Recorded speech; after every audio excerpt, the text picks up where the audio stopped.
Last year, Iowa's largest drinking water provider sued farm drainage districts in 3 counties upstream. As trial awaits in 2017, Des Moines Water Works has alleged excess nitrate runoff from farm fertilizers plagues efforts to comply with federal guidelines for safe drinking water. The utility claims cleaning the surface waters of the Raccoon River for 500,000 ratepayers in the capital city vicinity has become an increasingly difficult and expensive task. We're very confident that these are clear point source groundwater polluters that are coming from agricultural use. Ultimately, the case could redefine and broaden government jurisdiction over waters of the United States, a prospect feared by many in farm country. I'm not sure a lot of people in Iowa even knew where Calhoun County was before this lawsuit. Various producers, commodity groups, and politicians at the local and national level have called for widespread voluntary adoption of conservation methods to ward off new legislation. But farmer and author Darcy Malsby, who traces her lineage to a Century farm near the small town of Yetter in one of the counties named in the lawsuit, hopes a dose of rural hospitality could help mend fences. I'd noticed this growing trend towards this rift between rural Iowa and urban Iowa, and that really troubled me. Malsby envisioned a journey, bringing farm and city stakeholders together to help elevate the level of discourse. And after partnering with local nonprofit Iowa Food and Family Project, the Iowa Soybean Association, and several other food industry groups, tourists of diverse backgrounds loaded up in Des Moines early one summer morning for the maiden voyage of Expedition Yetter. A lot of people think Iowa's flat, but if you look a little closer, it really isn't. It has a lot of undulation to the landscape. Factoids about rural America were sprinkled throughout the bus ride. You will find that soybean oil is the #1 ingredient in your Hellmann's mayonnaise. The soybeans that are grown that produce the oil for that product are sourced from a 60-mile radius around Des Moines, Iowa. Welcome. How are you? Thanks for coming on board. The first stop on the tour was Bruce Wessling's family farm outside Grand Junction. We believe in what we do and we consume the products that we raise, and I want other people to feel safe doing the same thing.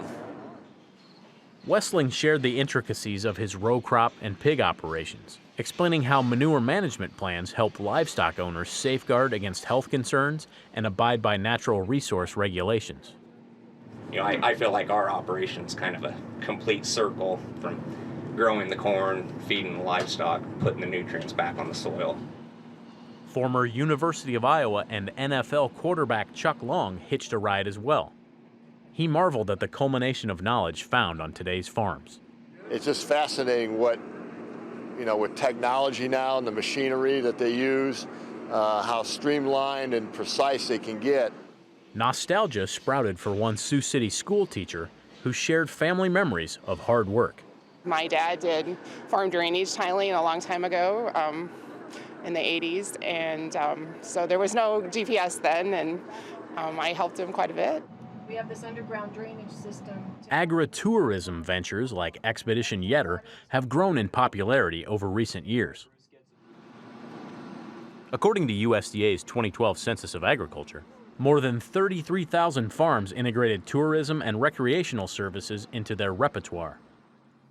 As of the last available figures, activities like winery tours, hay rides, hunting, and fishing represent over $700 million in annual revenue for enterprising American landowners, a nearly $150 million increase over 2007's Ag Census numbers.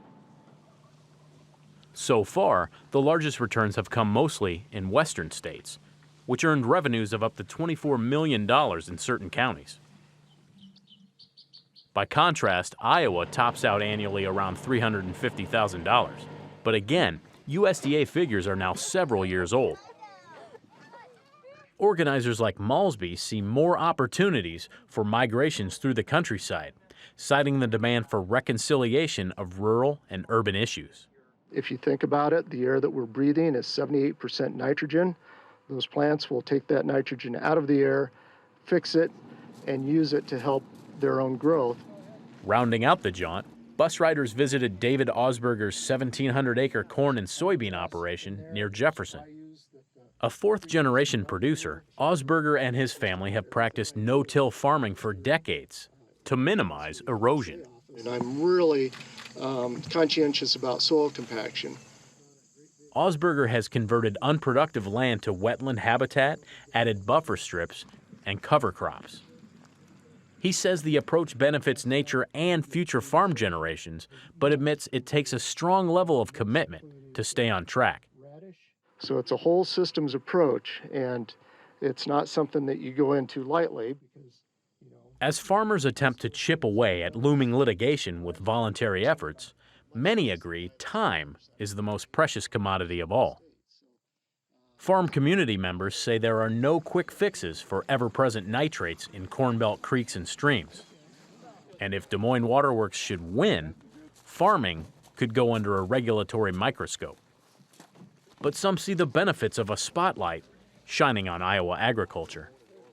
In a way, I'm glad that the lawsuit has put the attention on agriculture because we can show how complex this whole water quality issue is. We're happy to open up the barn door and invite people in. Yay! We're all Iowans, we're all in this together. For Market to Market, I'm Josh Buettner.